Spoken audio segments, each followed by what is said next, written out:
अस्सलाम वालेकुम and welcome to another episode of Aag exclusive. Hope आप ठीक ठाक फिट फाट होंगे। मेरा नाम है शहजाद और आज के इस इंटरव्यू में हमारे पास हैं, हम आपको देते हैं some of the biggest actors, some of the biggest celebrities, some of the biggest musicians. And speaking of some of the biggest musicians, ये band has been in Pakistan. इन लोगों ने डिफाइन किया है एक किस्म का music in Pakistan and we are so happy कि अभी तक माशाल्लाह ये म्यूजिक बना रहे हैं और पाकिस्तान को एक पॉजिटिव लाइट में प्रमोट कर रहे हैं beyond Pakistan as well. We have the legendary band of Pakistan. This is of course Zulfi and Junaid from the band called अस्सलाम वालेकुम। कैसे हैं आप लोग? वालेकुम अस्सलाम। बिल्कुल ठीक। Great to see you guys. क्या हो रहा है आजकल? यार आजकल अभी हमारी एल्बम रिलीज़ हुई है। बिल्कुल। और काफ़ी अरसे बाद 5 साल बाद एटलीस्ट हमारी एल्बम रिलीज़ हुई है और उसकी वजह से हम काफ़ी पेशेंट थे पहले, अब काफ़ी एक्साइटेड हैं। अब रिलीज़ हो चुकी है तो अब उसका हम रिस्पांस का इंतज़ार कर रहे हैं। एंड दैट्स वन थिंग जिसकी हम बात करेंगे is the new album. By the way हम आल्सो वेट कर रहे हैं for the rhythm guitarist of Call Sultan में, जो कि थोड़ी देर में हमें ज्वाइन करेंगे। स्पीकिंग ऑफ कॉल, आप ऑफिशियली कहते हैं कि अगर हम थोड़े रूट्स में जाएं तो ये 2002 में शुरू हुआ, आप कहते हैं, और उस वक्त से आप हैं द फ्रंटमैन जो सिंगर होते हैं बैंड के। जुल्फी, आपने you were in call since, क्यों पहले आप ईपी में थे। ईपी के साथ आपका कैसा एक्सपीरियंस था? Brilliant experience. Actually, that was one time of my life. बिल्कुल। I think I was more rebellious then. बिल्कुल ठीक। Rebel ज़्यादा था दिमाग में और actually I hadn't explored a lot of dimensions in music at that time. एक तरह ज़रूर दिमाग काम करता था, लिखने में भी, म्यूज़िक बनाने में भी. But then again, as far as Call is concerned, when we started off with Call, उस टाइम पे I was not part of Call when it started off in 2002. बिल्कुल। And but I was producing the album. Lyrics वगैरह में भी help, music में भी help, arrangement में भी हेल्प, एंड मिलके ही हम काम किया करते थे स्टूडियो में. बट मैं बिहाइंड द सीन था, नॉट इन द फ्रंट था उस टाइम. और आप लोगों ने ये सोचा कि हमने एक किस्म का हार्ड गिटार लेड म्यूजिक बनाना है? पता क्या, हम बहुत जैम ओरिएंटेड बैंड है, मैं ऑनेस्टली बता रहा हूँ. एज इन जब हम लोग जैम करते हैं तो हम, ज़रूरी नहीं होता कि जैम पे गाना बन जाए, लेकिन जैम पे इंस्पिरेशन बन जाती है टू मेक अ सॉन्ग. ठीक है, एक क्रिएटिव प्रोसेस स्टार्ट हो जाता है. तो आप बेशक जैम ना भी करें तो आप उस मोड में आ जाते हो अपनी लाइफ में, उन दिनों में जिन दिनों में आप जैम करे हो. So you create music at that time. So हम क्योंकि जैम ओरिएंटेड बैंड है, हम लोग जैम करते हैं और हम बहुत बजाते हैं और हमें शौक है जैम करने का, जिसकी वजह से जिसकी वजह से आई थिंक जो म्यूज़िक निकलता है ना वो होता रॉक है.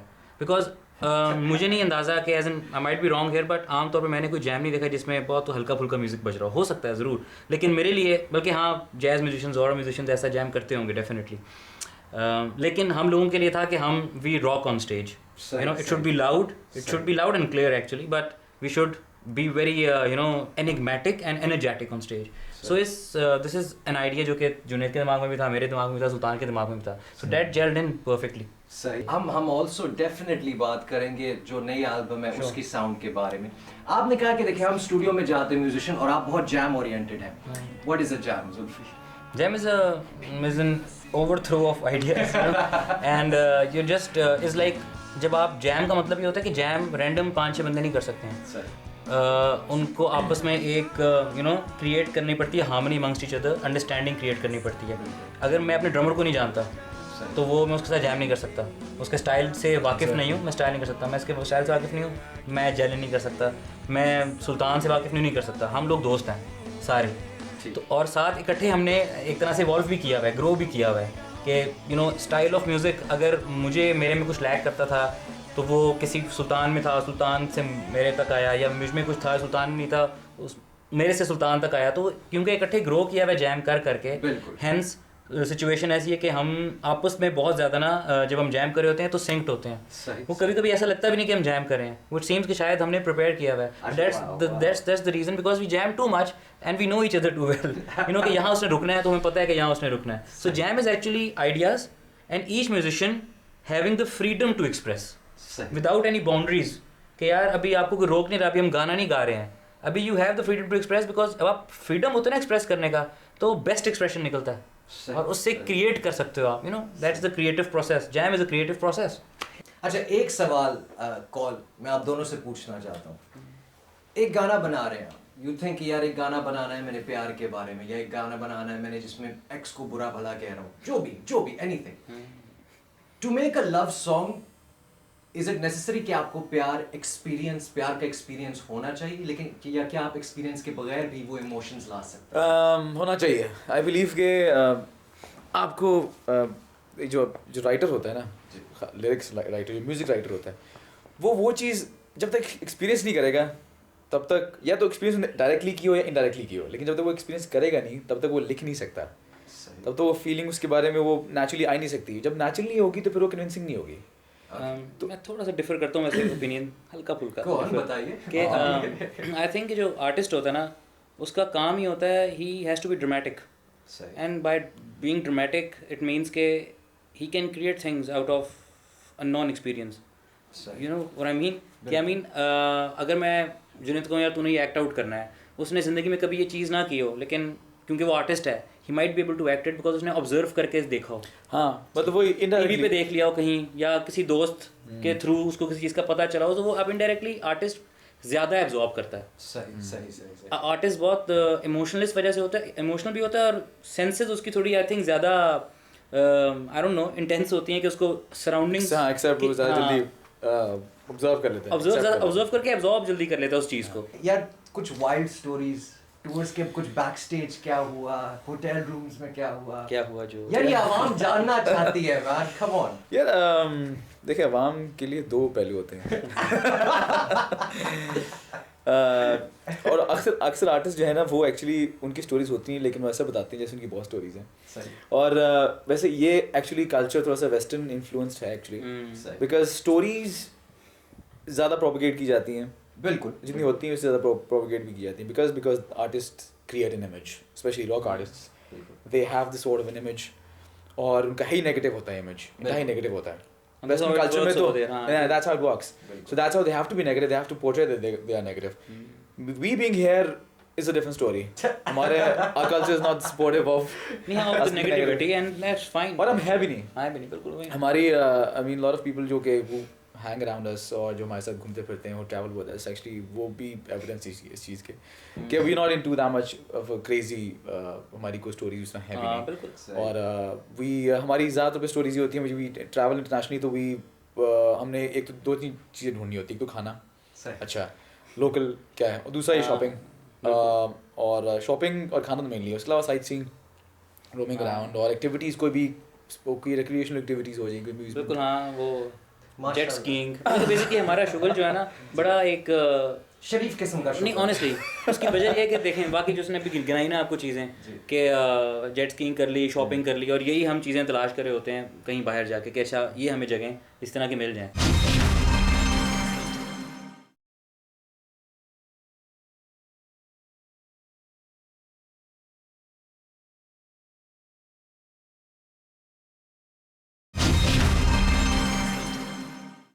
Oh hello, welcome back. This is AG Exclusive. I hope you're doing okay. हमारे पास है आज of course the great band of Pakistan call, और हमारे पास finally थोड़ी देर से आए लेकिन माशाल्लाह आ गए, और माशाल्लाह ऐसा लग रहा है कि he's dressed for Valentine's Day.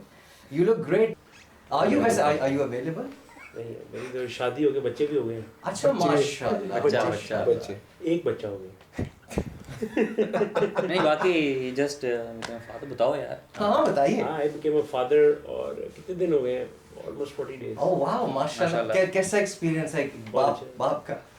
Experience थोड़ा मुश्किल है डिस्क्राइब करना, बिकॉज़ वो आप रिलेट नहीं कर सकते उस तरह एक्सपीरियंस से किसी और को। चलो but more power to you माशाल्लाह। I hope आपके और भी बच्चे, I hope भाई married life takes you great। हम also बात करें about जो tours, obviously as a rhythm guitarist जो कि बहुत important है। By the way सुल्तान माशाल्लाह he's brilliant, मैंने ने जैम में भी देखा हुआ है, लाइव भी देखा हुआ है। आप लोगों ने माशाल्लाह एक्सपीरियंस किया, आप लोगों ने अब तक इतने लोगों के सामने लाइव प्ले किया हुआ है। ये लोग बहुत बात करते हैं अबाउट जो एनर्जी आपको मिलती है ऑडियंस से, और ये चीज लाइक डिस्क्राइब करना मुश्किल, लेकिन आप कोशिश करें, आप बताएं ये कैसी होती है? It is very important actually. आप वही कई बार हम क्राउड देखते हैं ना, कई बार ऐसे ऑडियंसेस होती है जिसमें सिक्योरिटी इश्यूज की वजह से क्राउड को बिठाया जाता है, बिल्कुल। And that is the most irritating experience. Concert आप बिठाएंगे क्यों लोगों को? मतलब आप जितने भी एनर्जेटिक और लोग नहीं हो रहे, उनको ट्रांसफर नहीं हो रही, और फॉर ऑल दोज रीजंस के बैठे हुए हैं, they can not really express themselves, they are out there to have fun and they can not really have it. तो वो फिर जो आप शुरू में तो परफॉर्म करते हो, फिर जब the crowd is not giving you that kind of response, या वो जो एक चीज़ है आपको नजर नहीं आ रहा, फील नहीं हो रहा था, तो फिर आप भी थोड़ा ठंडे पड़ जाते हो। तो वो it goes both way. Best concert ever, जब कॉन्सर्ट के बाद आप सब लोग you like you know what guys this was it, ये कॉन्सर्ट था। बहुत सारे हैं, पता है, मैं तो काफी सारे एक्चुअली, हाँ बिल्कुल। एक कराची में था हमारा कॉन्सर्ट, मेरे टाइम में जो था, हाँ, उसमें कोई अराउंड थिंक 7 to 8,000 लोग थे। अच्छा, wow. And that's probably one of the biggest concert जो पाकिस्तान में लोकल आर्टिस्ट के हुए हैं। And we were ending that show, there were lot of people in that concert. Ali Azmat थे, आरो, कारवान, सारे थे। We were ending that concert. तो वहाँ जो एटमॉस्फेयर मैंने देखा था ना, बिकॉज हम गाड़ी में बैठ रहे थे तो क्राउड दौड़ता हुआ आ रहा था, और वो एज एन किस तरह शीशे तोड़ के हमें देख रहे हैं, तस्वीर खिंचवा रहे, ऑटोग्राफ ले रहे। दैट फेल्ट कि the crowd is becoming that crowd जो कि हम सही मूवीज़ में देखते हैं, अंग्रेज क्राउड, और जो हम बाहर के बैंड कॉन्सर्ट्स में देखते हैं। हाँ। तो that concert I can not forget. I think none of us can. That was our first actually experience Pakistan में, खास तौर पे big stage in terms of lighting, सारा कुछ money was spent actually on that show। बिल्कुल बिल्कुल। तो इसलिए वो एक बड़ा अच्छा एक्सपीरियंस था। उसके अलावा इंटरनेशनली एक्चुअली वही बात है ना कि इंटरनेशनली लोग ज़्यादा इकट्ठे हो जाते हैं, तो इसलिए हमारा एक्सपीरियंसेस दुबई में बहुत अच्छे रहे हैं, इंडिया में बहुत अच्छे रहे हैं। इंडिया में एक्चुअली भी हर बहुत बड़ा क्राउड था इंडिया में, बॉम्बे में। उसमें शो में काफ़ी इंटरनेशनल आर्टिस्ट भी थे। कौन था? बप्पी लहरी भी था। नहीं very is a great performer by the legendary. तो इंटरनेशनली एक्चुअली ज़्यादा वॉल्यूम ज़्यादा होता है, लेकिन वो लाउडनेस में अब पाकिस्तानी भी बहुत लाउड होते हैं। बेशक। अभी तक बेस्ट, अभी तक आप एक कहें कि अगर जो बेस्ट रिएक्शन आता है कोई एक गाने पे, is it does it have to be Laari Chhooti, क्योंकि वो गाना इतना एक्सप्लोड हुआ? आई थिंक वो एक as I would put it के हर एज का बंदा, बच्चे से लेके बड़े से लेके सारे वो सुन लेता है वो गाना, और रिलेट कर लेता है, बिकॉज जो आपकी यूथ है वो भी रिलेट कर लेती है। आई एम नॉट सेइंग कि नहीं रिलेट करती, बट इवन यूथ से आगे भी आप एज ग्रुप में चले जाओ, वो लोग भी वो गाना सुन लेते हैं। सो अगर उसकी मैं आप कहूँ कि डाइवर्स की किसकी थी पहुँच, बहुत ज़्यादा दूर पहुँच किसकी थी, उस गाने की थी। सही। हो सकता है कि वो एक स्पेसिफिक लोगों के कैटेगरी में शायद इतना ना चलाओ, ओवरऑल बहुत ज़्यादा चलाओ, but if you are saying one song which actually spread its wings across everywhere, then it was that song. उसके अलावा भी माशाल्लाह we did Ho Jaane De, it was a great success, and Sab Bhula Ke was a great success. So even अभी शायद जब perform करते हैं तो बड़ा ज़बरदस्त रिस्पांस आता है, इवन दैट मतलब क्राउड भी मतलब हैवी के साथ, इवन बहुत सारी ऐसी जगहों पे जहाँ पे इतना नहीं भी एक्सपेक्टेड होता है। हाँ, बिल्कुल बड़ा अच्छा रिस्पांस। क्योंकि शायद it's just such a powerful song, कि अगर आपने नहीं भी सुना, आप परफॉर्म होते देख रहे हो तो आपको यार ना इट गूज़बम्प्स। यू राइट, हां बिल्कुल सही कह रहे हैं। We do have of course Junaid, Zulfi and as well rhythm guitarist Sultan with us from the band Call। हमारे साथ रहेगा, भी वापस लौट के आएंगे और बात करेंगे some more with Call। This is AG exclusive।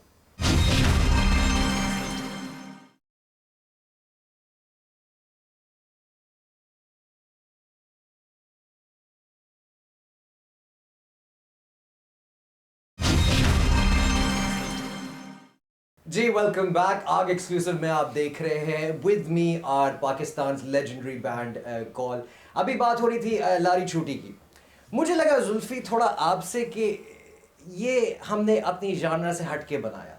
I wasn't entirely sure कि मैंने ये मेरा जानरा था और मैं बनाना चाह रहा था ऐसा गाना, लेकिन मैंने बनाया और वो बहुत अच्छा गाना बना और वो हिट हुआ। ऐसा है एक्चुअली देखें, जब आप मुझे सीधी लाइक कमर्शियल मैं बिल्कुल आपको बड़ी ऑनेस्ट इसका रिएक्शन बताता हूँ। देखें, अगर मैं ये कहूँ ना कि मैं सिर्फ इंग्लिश म्यूज़िक सुन के बड़ा हुआ हूँ, तो ऐसा नहीं है। मैंने इंडियन म्यूज़िक भी सुना हुआ है, मैंने पहला नशा पहला खुमार भी सुना हुआ है, एक मूवी थी आज की, उसके भी सारे गाने सुने हैं, मुझे कीबोर्ड बजाने भी आते हैं। सो आई मीन मैंने फिर पिंक फ्लॉयड भी सुना हुआ है, मैंने मेटालिका भी सुना हुआ है, क्रीड भी सुना हुआ है, लिंकिन पार्क भी सुना हुआ है, मुझे सब अच्छे भी लगते हैं। अब जब आप इतना ज़्यादा म्यूज़िक आपके अंदर आ जाए तो उसकी जो आउटलेट होती है वो ज़रूरी नहीं है कि वो सिर्फ एक ही किस्म की हो। टाइम, हाँ हो सकता है कि टाइम उसको लगा बाहर आते हुए, ठीक है, एंड देन अगैन जिस मकसद के लिए बनाना था, एक बॉलीवुड फिल्म के लिए, जो जिस तरह की मूवी थी उस मूवी का जिस तरह का एटमॉस्फेयर था, जिस तरह की थीम थी, अगर उसमें हम कुछ बहुत आउट ऑफ द वे जाके करते, अभी भी बाय द वे उनके लिए आउट ऑफ द वे ही था, मतलब कि उन लोगों ने भी जब हमसे बात की उनके लिए वो एक इंतहाई डिफरेंट चीज़ थी कि यार ये बड़ा फ़र्क गाना है, और क्योंकि उसमें भी बहुत बैंड फील फिर भी बहुत थी, आ गई थी, ठीक है, एज इन वो अब आप सोचोगे किस तरह सोचते हैं चीज़ को, कि मैंने रिव्यूज़ पढ़े तो उसमें लिखा हुआ था सूफी रॉक सॉन्ग। अच्छा, I mean do you realise कि वो पाकिस्तान से क्यों के आया है और उसमें वो अकॉस्टिक गिटार बज रहा है, तो वो उनको लगा कि इसमें कोई सूफियाना बात है। I mean I am just saying कि दिस इज हाउ, एंड उनका बड़ा अच्छे रिव्यू ने लिखा हुआ था किसी अच्छे मैगजीन में, so this is how they think, उनको ऐसा लगता है। सो हमारे लिए I think as a band भी वो एक डाइवर्सिफाई करने का रीज़न बन गया, ठीक है। और मैं बिल्कुल नहीं कहूँगा कि मैंने दिल से नहीं, एज इन दिल से वो चीज़ उसमें नहीं हुई, बिल्कुल लिखा भी दिल से है, बनाया भी दिल से है, और उसको इम्प्लीमेंट भी दिल से किया हुआ है कि यू नो लेट्स सी हमें वो कहाँ लेके चला जाता है। नया धूपिया से मुलाकात हुई आपकी? हाँ जी, कैसे? अच्छी हैं, फ़ोन करके पूछूं क्या हाल है उनका। Oh, you have a phone number? Bollywood experience, the Bollywood experience, India, glamour, Bollywood movies, meeting high profile people. Actually, अगर आप वैसे बात करें being a celebrity something else, being Pakistani, आप बड़ा सोचते हैं यार Indian Bollywood is a very huge industry, और आपकी बहुत एक वैल्यू बहुत ऊपर होती है, पाकिस्तानी जनरल पब्लिक के लिए बहुत ऊपर वैल्यू होती है, they value Indian artist much more than local Pakistani artist. तो obviously we being bred and born in this community हमें भी होता है, तो ऑब्वियसली लेकिन जब आप उनके पास जाते हो, उनसे मिलते हो, तो then it's a very homely feeling, because obviously Bombay is a place जहाँ पे बहुत सी कम्युनिटीज सेटल्ड हैं, बहुत से लोग सेटल्ड हैं, तो they are not very much कि यार ये पाकिस्तानी है, इंडियन है या फिर ये फलाना है, they very much business and media as an oriented, creatively they are very aligned together, तो उस सेंस में we get a very good reception. Even अभी हम जाते भी रिकॉर्डिंग्स भी करते हैं तो वही कहते हैं आपकी आवाज़ें बड़ी यूनिक हैं, हमारी आवाज़ें हमारे में आप पता नहीं ऐसी आवाज़ें होती नहीं है, उनकी बहुत मोनोटोन हो चुकी हैं, इसलिए वो ज़्यादातर पे इंक्लाइन भी होते हैं कि पाकिस्तान से आवाज़ें लें, क्योंकि एक उनको यूनिकनेस और रॉ एक टेक्सचर मिलता है, ओवर ट्रेंड आवाज़ें एक्चुअली। Exactly. तो that's why we get a very good reception, बहुत इनकरेज भी करते हैं, और दैट्स व्हाई आप देखते हैं कि बहुत से आर्टिस्ट पाकिस्तान से भी जाते हैं, इवन जितने उनकी इंडस्ट्री कई बार थोड़ा सा बायस्ड भी है थोड़ी सी, बिल्कुल, और वो करती भी है नेगेट, लेकिन फिर भी the producers opt for Pakistani musicians. ज़रूरी भी है मेरे ख्याल है इन वन सेंस, मतलब अगर मैं हाइंडसाइड में देखूँ कि लारी छुट्टी जिस टाइम पे रिलीज़ हुआ, तो मेरे ख्याल है इस तरह भी था कि म्यूज़िक आप करते हो तो उसको सस्टेनेबल भी बनाना होता है। बिल्कुल। और थोड़ी सी बिजनेस सेंस भी आपने देखनी है ना, ठीक है, व्हेन यू स्टार्ट आउट तो आपको एक बड़ा होता है कि ये पर्टिकुलर जॉनर को स्टिक करना, वो आपको इसी तरह ही पसंद होता है, अब यही करना चाहते हो, उसके बाद आपने इस तरह सोचा नहीं होता कि जी ये इसको कितने अरसे तक लेके जाना है, इसको प्रोफेशन बनाना है कि नहीं जाना है, इससे पैसे कमाने कि नहीं कमाने। जिस तरह आप ग्रो करते जाते हो आपका मेच्योरिटी लेवल भी आता जाता है, और पता है वैसे भी थोड़ा सा वो बिजनेस की सेंस भी आना शुरू होती है। ये कोई रॉकेट साइंस नहीं है कि सारी दुनिया में पॉप म्यूजिक जो है वो बहुत सारे लोग सुनते हैं। अब प्रॉब्लम ये नहीं है कि पॉप म्यूजिक को ऐसा जॉनर है कि मेरे एक ओपिनियन बन गया कि नहीं ये गलत या गंदी है। इवन जो बड़े मशहूर जो रॉक बैंड्स हैं उनकी भी बैलेड्स में की वजह से मशहूर होते हैं। बिल्कुल सही। अब आप ये देखिए कि वो जो एक पर्टिकुलर जॉनर है, बात ये कि अगर आप उसमें भी करते हो तो क्या उसमें आप कैसे करते हो, क्या आप पॉप म्यूजिक भी करते हो, क्या आप अच्छा कर रहे हो कि आप उसका पॉप म्यूजिक करने का भी हक पूरा कर रहे हो। सही प्रॉब्लम ये है कि कोई अच्छा बुरा होता है। फिर उसमें आप देखेंगे पाकिस्तान में प्रॉब्लम सबसे बड़ा क्या आया हुआ म्यूजिक इंडस्ट्री से रिलेटेड, वैसे भी पिछले 5-6 साल में आप मुझे बताएं कि कोई बैंड आया हो, जो आर्टिस्ट थे वो पहले के थे, हम लोग भी पहले के ही हैं, बाकी जितने हैं वो भी पहले के। ये एक बड़ी प्रॉब्लम है कि पाकिस्तान में सेलिब्रिटीज़ की कमी है, और पाकिस्तान में जब सेलिब्रिटीज़ की कमी होगी और आपका मीडिया भी सर प्रमोट नहीं करेगा, चैनल्स में भी आपको पता ही आजकल क्या चलता है, तो आपके जो ये जितनी कंपनीज हैं, ये जो सारी ब्रांडिंग होती है, ये काम खत्म हो जाएगा। मुझे बताया ना, सेलिब्रिटी नहीं होगी तो किस तरह आप प्रोडक्ट को ब्रांड करेंगे। ये तो नहीं 10 साल बाद जो अभी सारे लोग हैं तो बूढ़े हो गए होंगे, आपके पास यंग लोग तो होंगे नहीं। बिल्कुल। तो बहुत सारी चीजें हैं इसके अंदर, वो पूरा एक समझ रहे हैं केस स्टडी है मेरा ख्याल है। माशाल्लाह शादी के बाद आप काफी पैशनेट हो गए। नहीं, ये जरूरी है, ये नहीं, बिल्कुल नहीं, इज राइट एक्चुअली, बिल्कुल नहीं, बिल्कुल I agree. Do you also think कि इंडिया में पाकिस्तानी आर्टिस्ट की सक्सेस डिपेंड करती है उर्दू, क्योंकि उर्दू जो ज़बान है वो हमारे पोइट्स ने, शायरों ने बहुत एक नरम लहजे से डिलीवर की, जिसकी इतनी पॉपुलैरिटी हुई कि अब इंडिया में भी किस्म की उर्दू ही बोली जाती है। इंडियन आप अगर लिरिकल कंटेंट देखें तो सिर्फ उर्दू में होता है, हिंदी में गाने होते ही नहीं है, उर्दू में होते हैं, और मेनली जो शायर हैं वो भी उर्दू ही हैं, मुसलमान हैं जो शायर हैं, बिल्कुल मशहूर शायर, क्योंकि उर्दू एक मीठी ज़बान है और वो एक वोकल पॉइंट ऑफ व्यू से, लिरिकल पॉइंट ऑफ व्यू से बहुत अच्छी है, और वो गानों में बड़े फ्यूज भी अच्छी तरीके से हो जाती है। इसलिए जो मेजॉरिटी जो सिंगर्स भी हैं काफ़ी वो पढ़ते भी हैं, मैंने पता नहीं किसी एक सुना था किसी बंदे से कि एक बंदा बड़ा मशहूर इंडियन एक म्यूजिशियन है सिंगर, वो उर्दू पढ़ रहा था, फ्लुएंटली कोशिश कर रहा था, सीख रहा था उर्दू, बिकॉज क्योंकि उर्दू जब फ्लुएंटली आप बोलेंगे नहीं तो आप गाएंगे कैसे। बिल्कुल। और म्यूजिक में इंडियन भी, बॉलीवुड म्यूजिक में भी उर्दू ही की प्रोनाउंसिएशन भी बहुत है। और हर लैंग्वेज की एक अपनी होती है। देखें अब जितने आपका फोक म्यूजिक वगैरह भी है जो पंजाबी में गाया जाता है वो ज़्यादा क्या लेंगे टची होता है या ज़्यादा उसका असर होता है। पंजाबी की एक और उर्दू से भी एक स्टेप फर्दर है कि पंजाबी है, इसके अंदर उसकी और एक वो लिरिकल उसका लेवल है। उर्दू का है।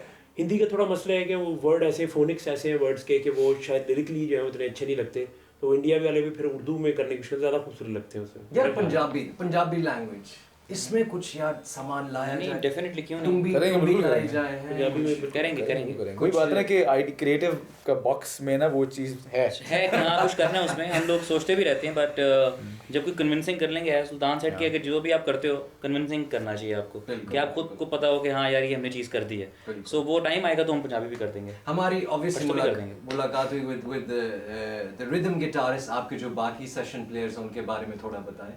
ज़रूर। ड्रम्स पे हमारे साथ कैनी हु इज अ लेजेंड। बिल्कुल। एंड उसके बाद Farhan is on the base. सही। ड्रम्स पे फहद भी हमारे साथ बजाते हैं, बल्कि इन द एल्बम कैनी, फहद और फरहाद तीनों ने बजाया हुआ डिफरेंट सॉन्ग्स। अच्छा सो काफ़ी फ्लेवर आ गया, वो तीनों के स्टाइल्स फ़र्क हैं, so the album has that flavour, you know different flavours. Luckily हमें एक्चुअली जो हमें फ्लेवर चाहिए था हमें गानों में वो मिल गया। सही। और वो इन तीनों ड्रामर्स का एक्चुअली यूनिक स्टाइल है अपना, और वो एग्जैक्टली हमें मैच करा था। तो इज दिस द रीजन कि मकसद आप एक परमानेंट बैंड नहीं बनाते with 5 members, rhythm, lead, vocalist, drummer, base? Absolutely one of the reasons is this, ठीक है। एंड वैसे भी जो मेन होता है ना, मेन स्टे आप कहते हो, सो I'll have a very business logic to it कि the lesser the people, the more successful the brand or the band or any Business company. sense में भी वो चीज़ ज़्यादा सस्टेनेबल तो फिर स्लिपनॉट किस तरह सक्सेसफुल? आई थिंक स्लिपनॉट में भी उसमें भी बैंड होता है, लेकिन I think decision makers are only 2 or 3। नहीं होता होगा। और वैसे भी वो हम जिस इंडस्ट्री की बात करें ना, वहाँ 25 लोग भी चल सकते हैं। It's true। ये आप आउट ऑफ एक्सपीरियंस किसी पुराने वाकये की बात कर रहे हैं। लेकिन वो एक्चुअली गोगाफ की पहाड़ियों में I'll tell you what, stay with us। अभी हम थोड़ी देर में वापस लौट के आएंगे और बातें हमारी चल रही हैं with the band Cold। Stay with us।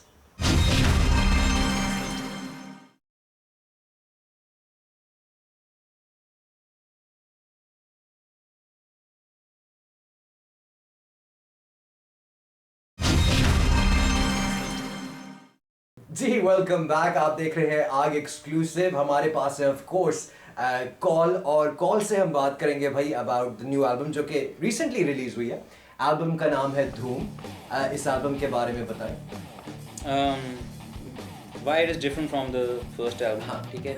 अच्छा, अभी तक 2 एल्बम्स ही रही, हालांकि जब कॉल का बंदा सोचता है तो कहता है कि कुछ 4-5 निकल चुके हैं, बट अभी 2 ही हुई। मैं थिंक पता है बाहर भी नहीं, एक्चुअली बाहर भी अगर आप कल्चर देखो तो कुछ बैंड्स होते हैं जिनकी एल्बम साल बाद आ जाती है, कुछ होते हैं जिनकी 4-4, 5-5 साल बाद होती वो है। एक्चुअली होता है कि बहुत से आर्टिस्ट होते हैं जो कि 5-6 एल्बम रिलीज करने के बाद मेन स्ट्रीम हुए होते हैं।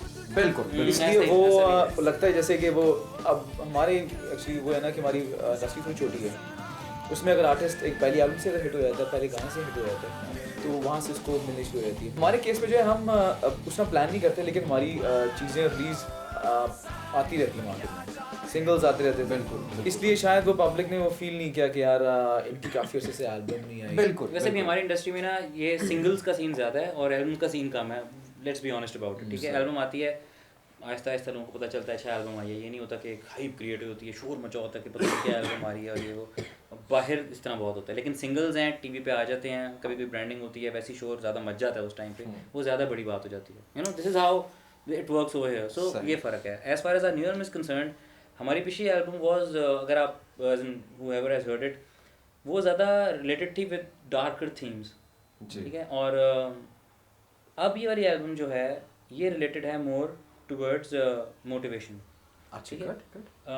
Because you know if you ask me कि भाई क्या एल्बम की थीम क्या होनी चाहिए, क्या है थीम आपकी पिछली से, फ़र्क क्या है, इवॉल्व कैसे किया है, सो मैं यही कहूँगा कि मेरा ख्याल है कि एक आर्टिस्ट एज एन आर्टिस्ट ना, हम लोग हमेशा टाइड के ज़रा ऑपोजिट चल रहे होते हैं, ठीक है। जिस तरह पहले जब हमारी एल्बम रिलीज़ हुई थी, म्यूज़िक का सीन बूम पे था, you know people were making songs, videos आ रही थी, मूवमेंट एक चल रही थी, मूवमेंट एक बिल्कुल चल रही थी। हम जरा एज एन दिमाग आर्टिस्ट, एज एन आर्टिस्ट हमारा ऑपोजिट चल रहा था और हम जरा डार्कर थीम्स पे काम ज़्यादा कर रहे थे। अगर अब देखो तो ऑपोजिट सीन है, अब डार्कर टाइम्स हैं और नाउ इज़ द टाइम के मोटिवेट करें। So this this is how I have believed के this is the motivation actually for creating songs which are motivating, for creating songs which have a larger meaning, more general meaning. पिछले शायद personal level पे थे शायद, और इस time पे अब जो गाने हैं they are more general, they are for everyone कि अब सुनो, मोटिवेट हो, धूम is about that। और जिस तरह की हम थीम्स पे हमने काम किया, हम खुद मैं इसको इंटेंशनल नहीं कहूँगा, लेकिन एज अ सेट कि टाइम्स इस तरह के थे तो हमारा दिमाग इस तरह चला कि अच्छा ज़रा थोड़े जिस तरह गाना मैं ऐसा ही हूँ, वो इतने ज़्यादा एक लाइट टॉपिक पे है कि हमने कभी पहले गाना नहीं बनाया था, ठीक है। धड़के जैसे लव सॉन्ग, इस तरह हमने जितने भी गाने इसके अंदर बनाए हैं, वी हैव एक्चुअली वो फील्ड्स और वो कैटेगरीज हमने एक्सप्लोर की हैं लिरिक्स की और म्यूजिक की, जो हमने पहले कभी नहीं की थी। सही। सो this is how it is different. मेरा पर्सनल ख्याल तो ये है कि एक एल्बम की अगर आप एक पर्टिकुलर थीम रखते हो तो उसका इतना फ़ायदा भी नहीं है, आप रिस्ट्रिक्ट कर रहे हो। शायद लोग एक ही तरह की बातें पूरी एल्बम में, वही थीम वही बातें हो, शायद इतना अच्छा भी ना हो। उससे बेहतर ये है कि आप बहुत सारी चीज़ें उसके अंदर, हर गाना जो है यूनिकली किसी चीज़ को एक्सप्रेस कर रहा हो, आपकी जिस तरह आप फील भी करते हो डिफरेंट चीज़ें, तो वो उस तरह there's a way of doing that as well। Theme भी आप कर सकते हैं। आपने बात की, जो कि जुल्फी ने बात की, मैं जुनैद से भी ये पूछना चाहा, आपने बात की कि भाई कि अब since there are dark times, इसे हम कुछ ऐसा बनाना चाह रहे हैं जो मोटिवेशनल है। जो डार्क टाइम्स की आप बात कर रहे हैं, उससे आप कैसे देखते हैं कि आपका म्यूजिक कैसे, आपकी म्यूजिक को किस तरह इन्फ्लुएंस करता है आपके वतन को? आप लोग पाकिस्तानी हैं, आप लोग पाकिस्तान को रिप्रेजेंट करते हो दुनिया भर में, किस तरह इफेक्ट करता है? यार हम यही सोचते हैं कि वो चीज़, हर चीज़, मीडिया भी आपका बहुत नेगेटिव हो गया है, बहुत नेगेटिविटी फैला भी रहा है ऑब्वियसली, जितनी है भी नज़र आ भी रही है, उसका एम्पलीफाई बहुत किया जा रहा है। तो आर्टिस्ट की एक्चुअली वी फील एज के हमारी रिस्पॉन्सिबिलिटी है to actually divert all that negative tension, और उसको हम ज़रा थोड़ा पॉजिटिविटी की तरफ लेके जाएं। हम we personally feel the same कि यार हम क्यों हम भी नेगेटिव क्यों बातें करें।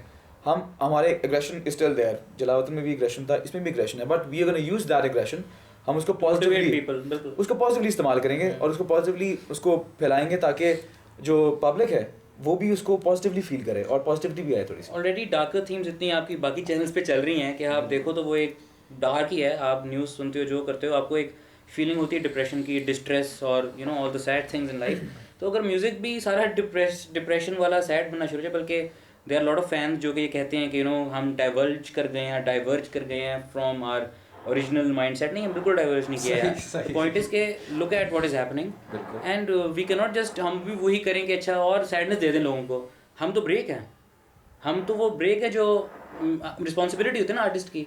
हाँ, तो हमारी रिस्पॉन्सिबिलिटी इस टाइम पे कि provide people the break from all that is happening around, ठीक है। बिकॉज एज जुनैद सेड की चीज़ों को तो एम्पलीफाई करके टीवी पे जब दिखाते हो तो वो लगता है कि और पता नहीं जितना होता है उससे बड़ा लगता है। गलत है तो गलत से बड़ा गलत लग रहा होता है। तो हमारा मकसद क्या है कि हम उनको ब्रेक प्रोवाइड करें। उसमें हम वो सैड नहीं हो सकते, उसमें हम खतरनाक म्यूजिक नहीं बना सकते, उसमें हम मोटिवेट करेंगे, उसमें हम लोगों को लाइट करेंगे, सुकून दिलाएंगे। अगर आप अभी भी थोड़ा मोटिवेट, माशाल्लाह गिटार आपके पास पड़ा है, थोड़ा जरूर।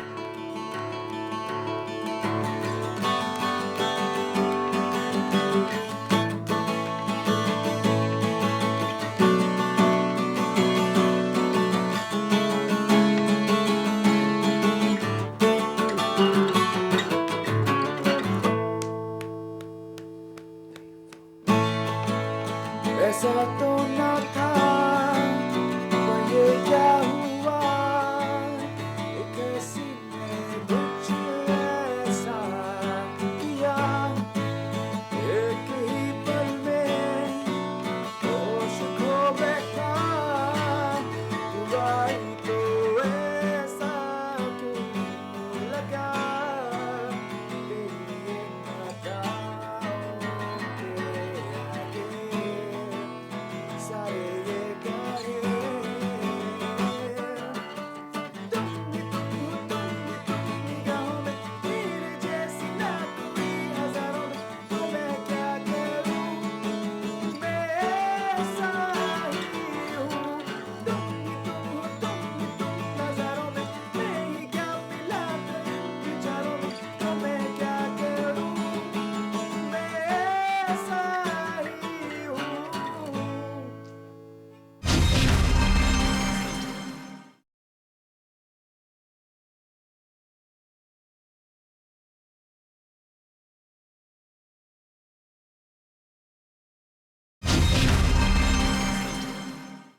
गाइस सोलो प्रोजेक्ट्स का सीन है आपका, या आप लोग इकट्ठे रहना चाहते हैं, जो भी करें आप कॉल से करना चाहते हैं, या आप जुल्फी के तौर पे, आप जुनैद के तौर पे, आप सुल्तान के तौर पे, और कुछ stuff actually Junaid is acting, so it's his solo project. तो in a way, I mean, हम different करते dimensions. हैं different dimensions में obviously. Sultan is doing his MBA. That's his solo project. यार म्यूजिक इंडस्ट्री इतनी छोटी सी है, सोलो का क्या मार्केट है सोलो करने के लिए ऐसा किसी को? क्यों नहीं, आप सुल्तान डाकू के नाम से एक एल्बम रिलीज ये तो करें. खैर नहीं, ये तो बात नहीं मेरे Sorry, ख्याल sorry. के कोई इस तरह का ऐसा कोई बिजनेस सेंस भी बनती है कुछ. अच्छा, business sense तो Solo बनती करने है. business sense नहीं बनती. business plan बनाना पड़ेगा एक जरा में share चलें. इतना देखें ना आपके चैनल्स वगैरह सारे जो हैं वो पता नहीं क्या उल्टी सीधी चलाते हैं. पाकिस्तानी आर्टिस्ट तो अब ना आ रहे हैं और ना को प्रमोट हो रहे हैं. और उस बात ये हाँ आज से 2 साल पहले सुल्तान वैसे बनाए सारे डार्क गाने बनाए, पता है, अगर सुल्तान को मौका आज दिया 2-3 साल पहले जो डिफरेंट थी चीजें. सुल्तान एक्चुअली बहुत न्यूज़ चैनल देखता है. इतनी नेगेटिविटी वैसे बिल्कुल नहीं ये बता. देखिए आपका ऐसा ये भी गाना नहीं है ये यार. चल रहा है नॉन स्टॉप टीवी पे, तो क्या आप क्या कह रहे हैं कि ये चीजें नहीं दिखाते हैं टीवी चैनल्स, जबकि दिखाते हैं? नहीं कहने का मकसद है कि उस जी. तरह प्रमोट नहीं हो रहा है इस वक्त पाकिस्तानी म्यूजिक. ना नए लोग आ रहे हैं, सही. अच्छा म्यूजिक हो रहा है कोई. तो I don't सिर्फ know. वो एक्चुअली अगर आप उसना बात करते हैं, सिर्फ जो आपकी अटेंशन जो डिवर्ट इस वक्त हो चुकी है पॉलिटिक्स और न्यूज़ पे एक्चुअली हो चुकी है. news पे. आई थिंक वो एक रेगुलेशन जो होती है वो गवर्नमेंट साइड से होती है इन एनी इंडस्ट्री, चाहे वो इंडिया हो अमेरिकन जो जहाँ भी हो. This is balance that is created, जिसमें होता है कि हाँ this is gonna be the entertainment, इतना एंटरटेनमेंट होगा, इतना म्यूजिक होगा. आई थिंक वो बैलेंस थोड़ा सा हमारे मुल्क में आउट हुआ है. That is why actually this industry is थोड़ा सा काफी आउट हुआ है. आई मीन इसमें थोड़ी सी पीछे गई हुई है. बिकॉज ऑब्वियसली जो घर में बैठा होता है उसके सामने टीवी होता है, एंड दैट इज एक्चुअली जो बंदा होता है जो कि इंस्पायर हो रहा होता है किसी भी चीज़ से, तो उसको आप जो दिखाओगे वो उससे इन्फ्लुएंस होगा. सो इफ यू अगर आप उसको कोई नर्सरी राइम्स दिखाना शुरू कर दोगे तो वो फिर खुश बैठा रहेगा. कॉमेडी मूवी दिखाओगे तो हंसता रहेगा, और अगर उसको इन्फ्लुएंस करता है. किलिंग्स दिखाते रहोगे तो brainwashes you completely. तो that's how I think that's regulation is disturbed. अच्छा, band egos. Do you guys have अपनी, obviously you have अपनी egos. ये काम में आती हैं egos कि नहीं? पता मैं नहीं करता. है वैसे एक बड़ा इसका जनरल सा पर्सपेक्टिव है जो आई वांट टू गिव, के ईगो भी होती है, लेकिन फिर हम सब ह्यूमंस भी हैं, गलतियां भी होती हैं. But then again what's the test here? Test is of patience, perseverance, and test is कि अच्छा आप किस तरह यूनाइटेडली आगे चल सकते हो having the same motive. You know कि अगर हम ये कहें कि यार किसी भी बैंड में, आई मीन हमने बहुत बैंड टूटते हुए भी देखे हैं, साफ सी जवाब है, बहुत बैंड टूटते हैं. वो जो इश्यूज उनके होते हैं, जो भी होते हैं, अगर उनको इश्यूज रिजॉल्व करने ही नहीं आते, इसका मतलब है कि they are immature. This is when you grow old, I mean when you are growing, I mean आपकी एज बढ़ रही है तो डेफिनेटली आप इतना तो मैच्योरिटी अटेन कर लेते हो कि अच्छा आपने एक बिजनेस को, इवन एक बैंड को एज ए टीम आगे कैसे लेके चलना है.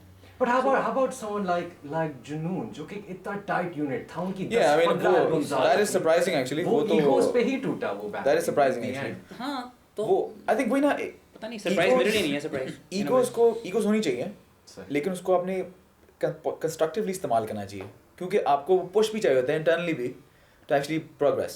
ठीक है, इंटरनली भी. और वो उसको अगर आप उससे अगर आप पूरे ग्रुप को अगर आप एडवांटेज मिलता है तो that should be used in that way. सही. He's right. सही. आपका मुझे पता लगा जुल्फी आपको क्रिकेट में भी बहुत इंटरेस्ट है. हम सबको क्रिकेट में बहुत इंटरेस्ट है. अच्छा, actually we are part of the rock team जो है लाहौर की. कैसी है ये रॉक टीम? हम जीते हैं, हम हम 2 दफा जीते हैं. We are like the winners. You are the champions. Pop industry या टीवी फिल्म इंडस्ट्री के बीच मैच हो चुका है. I think we won. We have won twice actually. You think it has something to do with the music? Yeah. I think absolutely the attitude. The aggression and actually the bonding that you see actually वो सारा कुछ मिलके होता है team का. सही. कहाँ आप जा रहे हैं? किधर आप प्ले कर रहे हैं? क्या प्लान? यार इस टाइम पे तो एक्चुअली वी आर काफ़ी क्वाइट ऑक्यूपाइड एक्चुअली. अभी तो पाकिस्तान में अभी पूरे मुल्क में I think Lahore, Karachi, Islamabad. We are like touring colleges right now. Colleges हम कर रहे हैं. And it's a lot of fun. Album release के साथ साथ हमें we have like all these concerts. Because अब ये this is the season of concerts as well. Honestly speaking, और as he said कि we are quite हम बहुत busy हैं इस पूरे schedule में आजकल. बाहर हमारे plans हो रहे हैं 1-2 महीने तक. Hopefully दुबई का हमारा एक tour है छोटा सा. So you know things are looking भाई nice. US का भी हमारा प्लान चल रहा है तो hopefully. सही जबरदस्त. अच्छा, is it necessary कि भाई एक जैसे एक सक्सेसफुल बैंड है उनकी लाइक किसी ब्रांड के साथ कोई एफिलिएशन हो? I mean money always helps, लेकिन अगर किसी बर्गर शॉप के साथ आपकी इमेज जा रही है, आप दोनों की टारगेट ऑडियंस एक ही है, तो वो उस चीज ने आपको हेल्प किया? हाँ बिल्कुल यार, बिल्कुल करती है। मैंने इश्तहार आपका देखा यार। नहीं आप देखें नहीं देखें यार। नहीं वो मैंने बहुत पहले देखा। वो आई थिंक ये एक सक्सेस का एक आउटकम है कि आप ब्रांड हो रहे हो। आई मीन एक मैं जनरल सक्सेस की बात कर रहा हूँ, मैं ये नहीं कह रहा कि एक नीश क्राउड में सक्सेस। अगर आप जनरली म्यूज़िक इस तरह का बना रहे हो, जनरली आपको लोग एज अ रोल मॉडल या एज सक्सेसफुल आर्टिस्ट ले रहे हैं, लुक अप टू कर रहे हैं, डेफिनेटली देन ही ब्रांड्स आते हैं आपके पास। बिल्कुल सही। जब जनरल हो जाते हो, जब आप अवामी हो जाते हो, तब ब्रांड्स आते हैं। It is you know this means success. I think it's बहुत इंपॉर्टेंट है। आई थिंक ब्रांड्स जितना इन्वेस्ट करते हैं वो बहुत अच्छा करते हैं। आई थिंक जिस तरह इंडस्ट्री जो डेवलप करी, आई थिंक ब्रांड्स ही हैं जो कि इसको सपोर्ट करें। और क्या इस टाइम पे तो बिल्कुल स्पेशली टेलीकॉम जो इसको इंडस्ट्री को सपोर्ट करें, क्योंकि अगर ये सपोर्ट ना होती तो फिर शायद अभी जितना आप टेलीविजन पे जितनी मास एक कैंपेन्स देखते हैं हमारे साथ, बिल्कुल वो शायद ना होती, शायद फिर म्यूजिक इंडस्ट्री हमें लोग रिकॉग्नाइज ना करते, फिर हमें ना करते तो म्यूजिक को रिकॉग्नाइज ना करते। ट्रेंड स्टार्ट हुआ विद टेलीकॉम्स और अब as you said the burger companies, the other companies, the cola companies, the coffee companies, and now everyone is sponsoring artists and branding artists. आप सब Trend start हो ये गया। चीजें यूज पर्सनली भी करते हैं? आपको तो हाँ Why not? आप एक इश्तहार तभी करेंगे जब आपको वो प्रोडक्ट पसंद हो, या अगर ना भी पसंद हो तो फिर भी कर लेंगे। मैं बताऊं आपको, ये जो पैसे आपको बहुत मिल रहे हो, कर लेते हैं फिर भी। नहीं, I'll be very honest कि जब आपको कोई एक प्रोडक्ट का एडवर्टाइजमेंट आपको करना होता है, तो yes you have to relate to the product.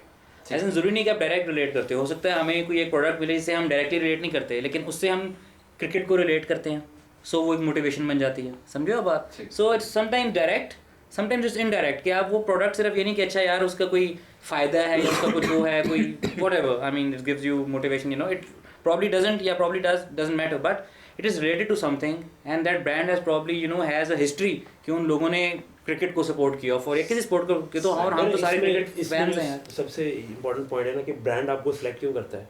In the first place इसलिए करता है कि वो एक मार्केट रिसर्च करता है जिसमें उनको पता लगता है कि हमारे प्रोडक्ट जो लोग खाते हैं, यूज़ करते हैं, कुछ करते हैं, वो लोग जो है उनको ये वाला म्यूजिक पसंद है, ये वाला आर्टिस्ट पसंद है। ठीक बिल्कुल। वो तो पूरी एक उन्होंने इतने पैसे लगाने होते हैं, बहुत बड़ी रिसर्च करके आपको अप्रोच करते, वरना नहीं करते। तो इन एनी केस वो एक रिलेशन तो आपको निकल ही आता है कि जो आपका म्यूजिक सुनते हैं वो फलाना प्रोडक्ट भी खाते हैं। सही से। एंड एट द एंड आपके लिए always helps when you do an MBA।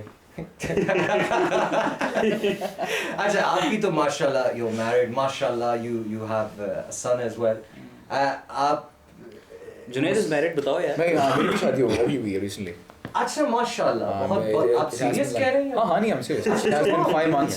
अच्छा माशाल्लाह। एक मजाक की समझते हैं लोग जुनैद, जब भी आपसे शादी की बात होती है नहीं तो पेपर्स वगैरह में सब हर जगह पे था, तो ये कुछ ढकी छुपी बात भी नहीं है। अच्छा माशाल्लाह, बहुत बहुत मुबारक हो आपको। कैसी जा रही है marriage life? Yeah it's going well. और बल्कि मैं तो कहता हूँ कि होना चाहिए। आई थिंक एक पॉइंट ऑफ टाइम ऐसा होता है कि when you need that kind of support, regular support actually, तो I think I am getting that support and I am really you need to be needed. वो तो once you're a star तो Zulfi, how about yourself? नहीं, I'm single अभी, I'm not married। Ready to mingle? I'm absolutely not ready to mingle, but I'm single। अच्छा सही। चलिए भाई, we wish you all the best, माशाल्लाह। Obviously the new album of Call is out। इसका नाम है धूम। आप भी ये एल्बम खरीदे, सुने, फीडबैक भेजे कॉल को, because these guys want to know कि भाई what it is you're up to। धूम the title track जो कि मैंने सुना मुझे बहुत अच्छा लगा। And of course आज जो गाना प्ले हुआ very again एक बहुत motivational किस्म की एल्बम है, which we need in dark times like these, according to Zulfi। Listen guys, बहुत बहुत शुक्रिया आपका कि जुनैद आपने घर बुलाया। Thank you very much। Thank you, Junaid। हम भी पहली दफा ही हैं। नहीं जी, दूसरी दफा पहले। Honestly, best of luck for all the shows। I know माशाल्लाह आप अच्छा ही करेंगे। Best of luck for future albums। Thank you very much। Thank you, it was great। This has been our exclusive with Pakistan's one of Pakistan's most legendary bands called। आपसे जी इंशाल्लाह ताला जल्द मुलाकात होगी with a brand new guest, brand new celebrity। Make sure you stay tuned to ARG TV। This has been ARG exclusive। अपना अच्छा सा ख्याल रखिए। Rock and roll।